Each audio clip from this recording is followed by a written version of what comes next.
Hello, and welcome to The Listening Room, a spirituality podcast brought to you by SpiritSourceConnect.com.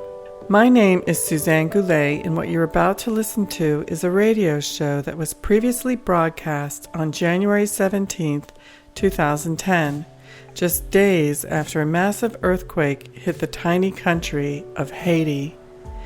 I've decided to make this an episode in my regular podcast series because no matter what the time frame or the disaster, I believe holding a spiritual perspective on natural disasters and the effects they have on local populations can be very helpful.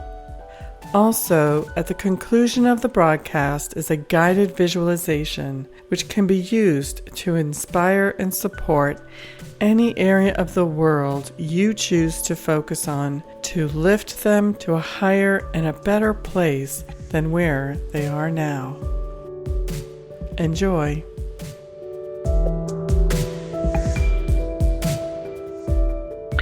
Okay, today's subject matter, I'm really going to be looking at the events that have occurred in Haiti. I've been really extremely moved by them and asking why and looking at the whole big picture. I'm going to go through a little bit of the history of Haiti because a couple of people have said to me, well, I have no idea. Why are people saying, well, it was so bad? We knew it was poor, but we didn't know how bad it was. And so I decided to include 2 or 3 minutes of a little bit of the history of Haiti so we kind of get a better understanding. Before I do that, I want to ask you, what have your reactions been to any of this news? Have you been watching CNN, which has right now, what I'm seeing is the most comprehensive coverage? I do want to roast these broadcasters for what they're doing because they immediately dropped everything in their lives, flew down there, and we know there's no food or water available. They're probably getting very, very little sleep, and they're witnessing some real horrors, and they're doing that out of a very strong sincerity and compassion in their own hearts to deliver this news to the world. And it is because of their work and their efforts that this information is getting out to all of us.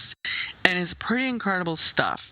I got to say that Sanjay Gupta, who is a doctor and a newscaster, no sleep, being pulled from the camera, asked to be looking at babies, he has really provided a strong inspiration for me. So let's recognize strength and compassion of those newscasters and the service they are providing to the whole world so that we can see exactly what's going on. So what has been your reaction to this news? Have you been having to just shut it off and say, I can't take this? That's a personal indication. Have you been very hungry to try to understand and go research more? Have you found yourself wanting to get active and donate materially through cash or whatever you can do? Whatever your reaction, it's worth looking at your capacity. I'm particularly interested in people who are refusing to take a look or can't take a look. This is also a very strong indication of what you are unwilling to look at within yourself. And if you haven't already done a lot of inner work, you will not be able to look at very much of this news. However, if you have been able to find compassion for your own self, for your own pain, for your own growing pains, and you have been able to deliver that kind of compassion to yourself, you have been on the path long enough and dear enough to be able now to begin to open your heart and be able to deliver compassion and healing and acceptance to a wider community. So it is your own work on yourself that's going to give you the greater capacity to be more useful in a wider community. First, it may be the community of your neighborhood or the town that you live. And when we begin to really grow, can we begin to start working on the global community?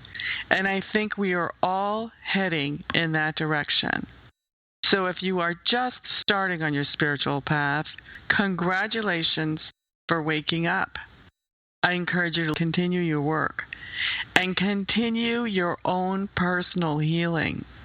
The wound that we are witnessing now in Haiti is reminiscent of the wounds that we may have been experiencing ourselves in our own consciousness. And as we can heal and evolve this pain, what Eckhart Tolle refers to as the pain body, as we allow it transference out of us through the acceptance and forgiveness of it, is the same way that we as a global community will be able to heal and transform all of the wounds that exist now on the planet. We had the tsunami, which woke us up as a global community to jump in and step up and help. We saw all of those satellite photos of what occurred there. Then we had Katrina, and we recognized our own ineffectual way to be of any assistance. We recognized and we learned so much about New Orleans that we didn't know. We found a mess had existed there before, and then a new mess was placed on top, and we had to really get busy and get going. The response to Haiti has been huge. We are now exercising newfound developed powers, both materially and consciously, to be able to deliver assistance there, and we're watching it start to happen. It's not happening very quickly, and I think there are reasons for that. And we'll get into that a little bit later. So I'm going to jump now very briefly to a little bit of the history of Haiti. I am not an expert. I am not a historian. I got this information online. I encourage you to go to your own sources and get your own information if you want verification. This is just briefly to get my listeners up to speed on what was before. Because you know what? This earthquake did not hit Switzerland.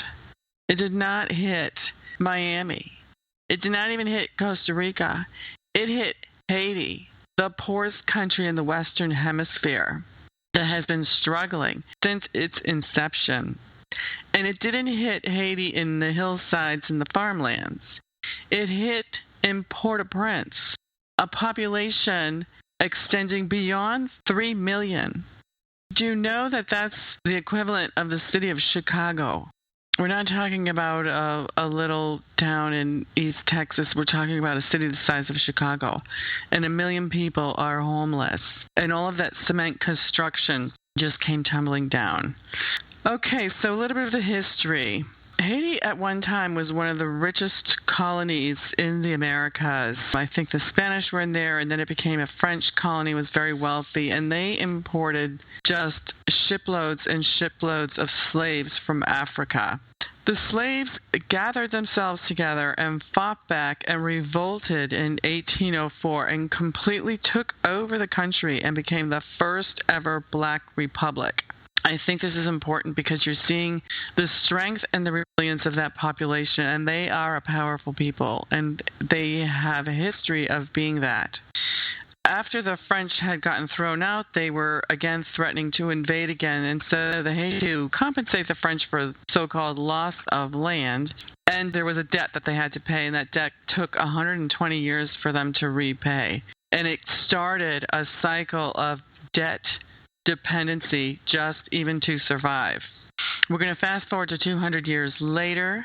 The country was under, since the 1950s, one family dictatorship rule for over 50 years that used a lot of terrorist tactics to keep the population under control.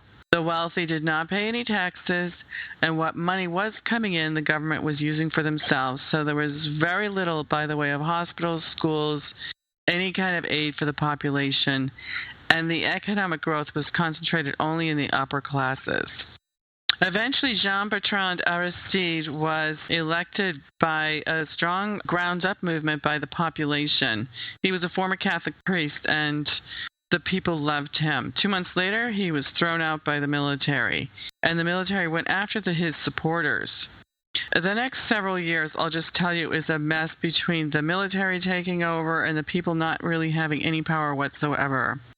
In 1994, President Clinton helped to get Aristide back into power, and they established a whole new economic foundation. But once again, months later, he was ousted again by military and business elites. And then American food started pouring in to help the Haitians, and that put all the farmers out of work, and there was what was called the food riots. I'm going to keep moving forward here. René Préval was elected in 2006. And this was a lot of progress, and according to Bill Clinton, an honest government being established. But in 2008, just 2 years later, there were 4 successive hurricanes hitting Haiti, killing about 800 people and left $1 billion in damage. So only last year, that is 2009, did the U.S. other financial institution cancel Haiti's debt of $1.2 billion. Haiti was carrying all this debt. They experienced all these hurricanes. So the U.S.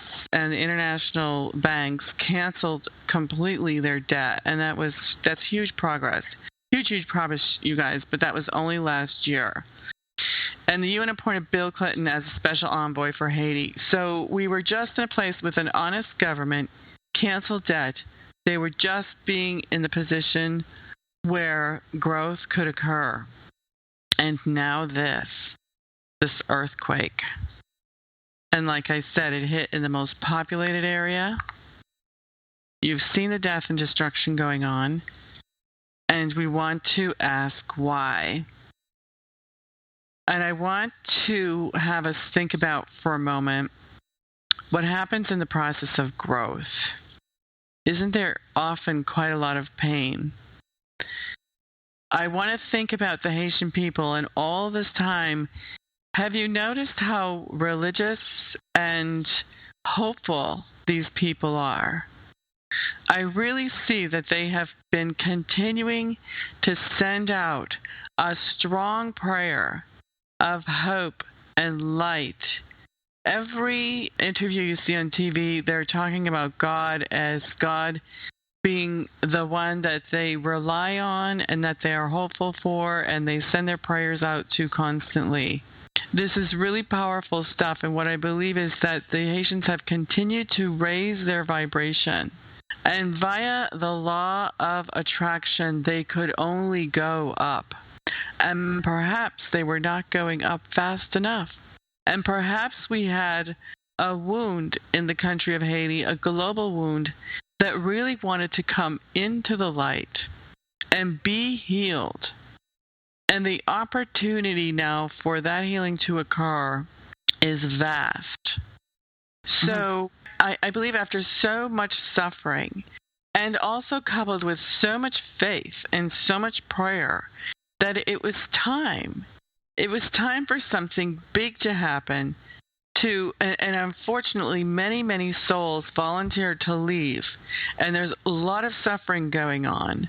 But we can now envision an incredible Haiti. And they are being very, very clear about they are the ones in control of even all of these rescue efforts.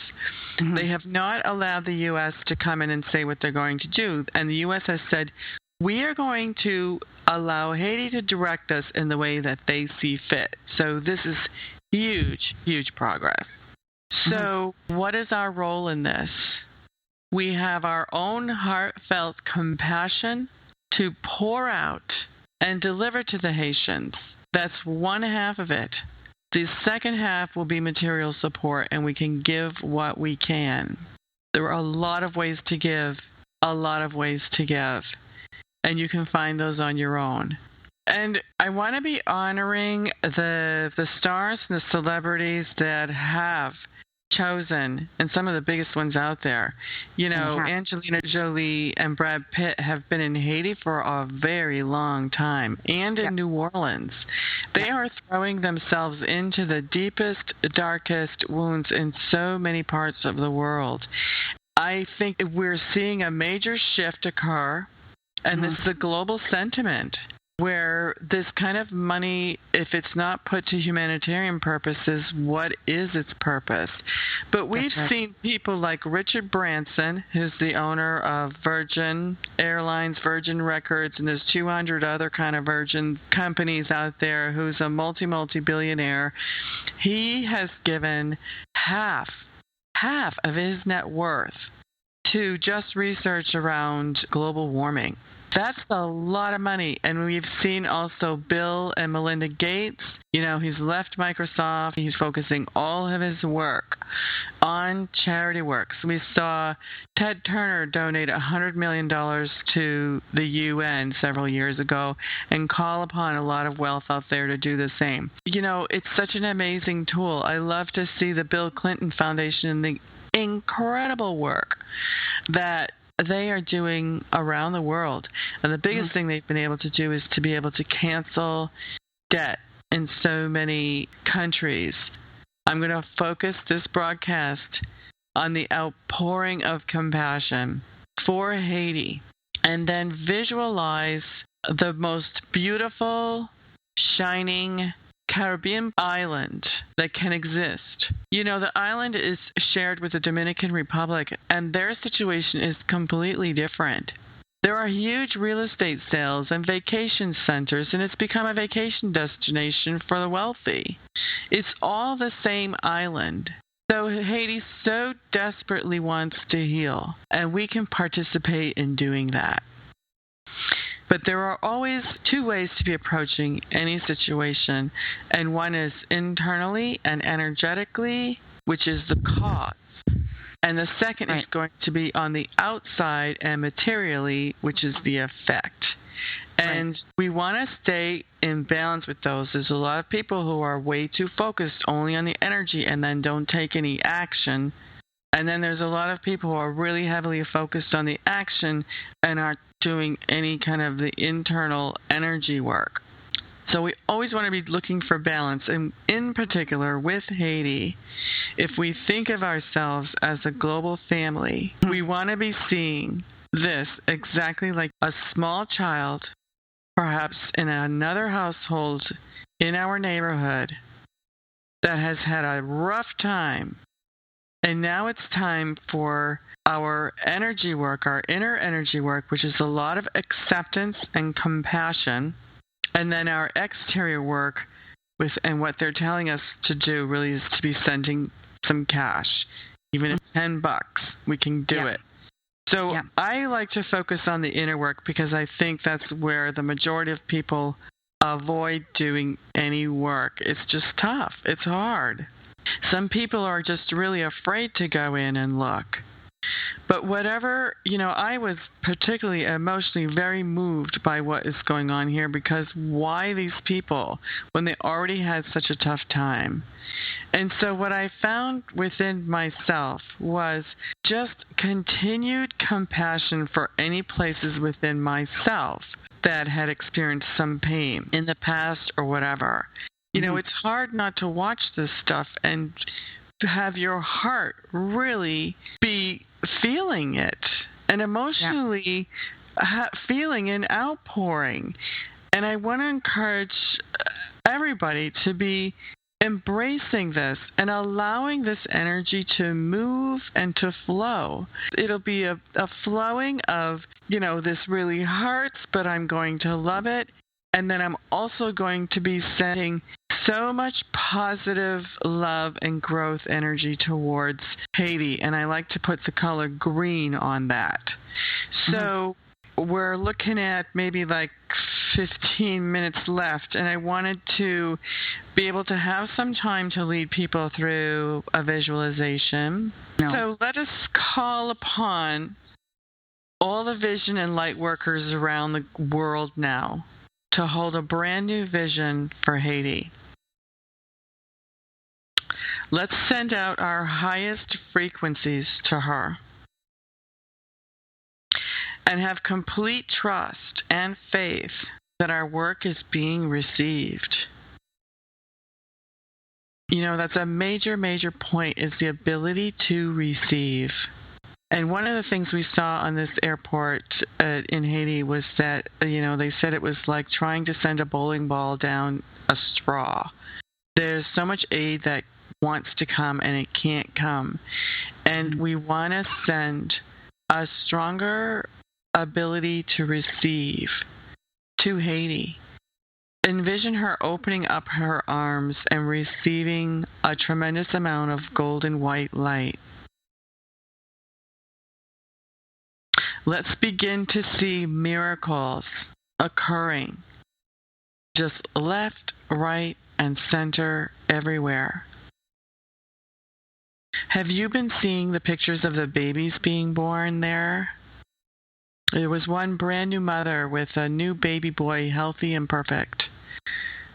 There was an 18-month-old child pulled out of the rubble where everyone else had died, and this little baby girl was perfectly unscathed. Wow. These are little miracles. These are the next generation saying, we will overcome. We shall not only survive, but we shall grow and be strong. Let us set our intentions for a beautiful sunny island being reborn after so many devastating years of pain, coming into a great white light. And let's envision all of humanity around the globe waking up to the realization of our total oneness. And what happens over there is happening with us. And we are responsible to wake up and take care of everything. Let us witness the power of our own heartfelt intentions. Feel your intentions as we see her recover and rebuild, grow and come into her own, where the Haitian people are in control of their own destiny. Sure, it can be a messy, rough road, but let them do that for themselves. Let's envision chaos coming into complete order. Let's envision pain coming into complete healing.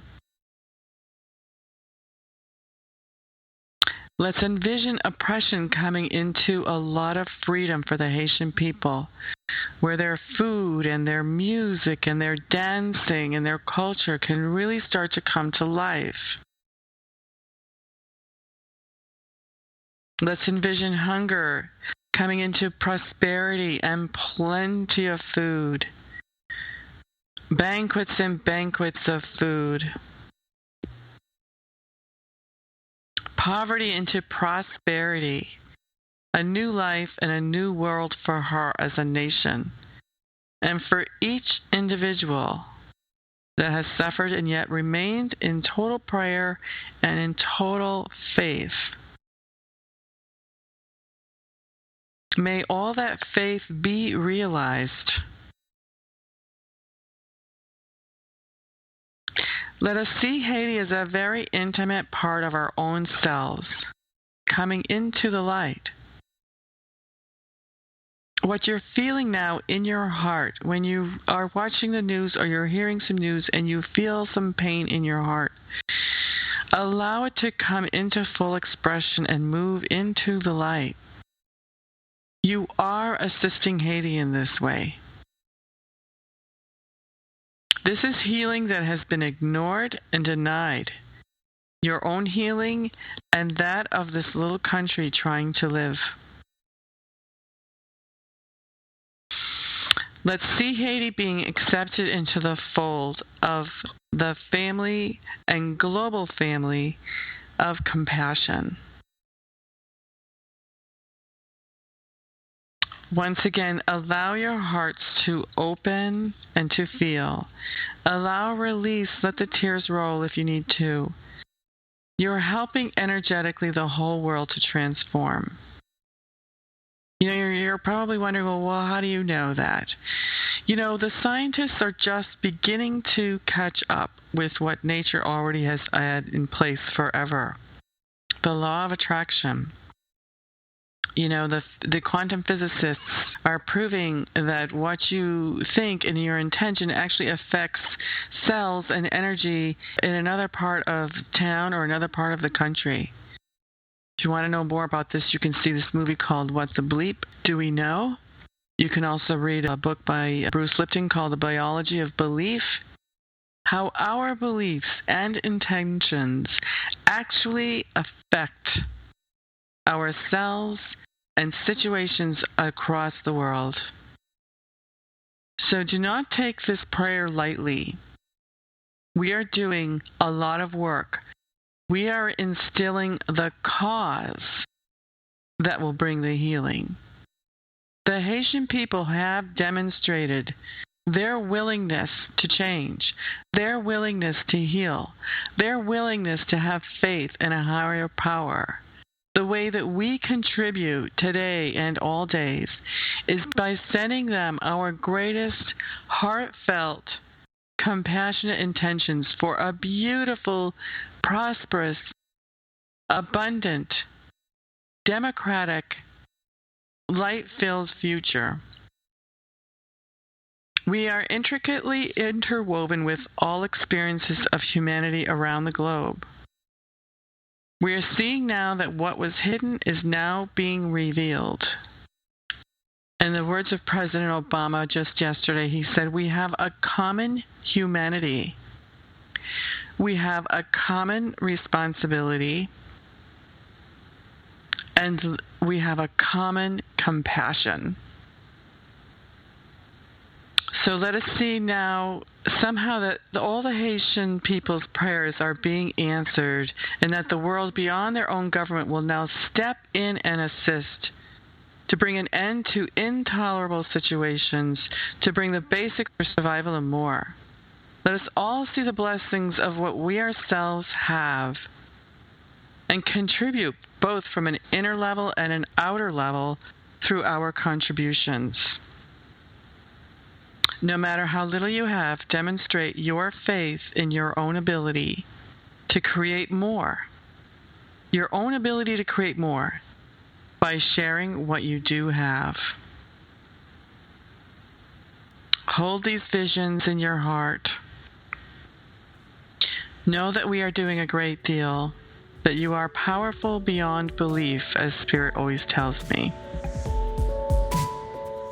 My name is Suzanne Goulet.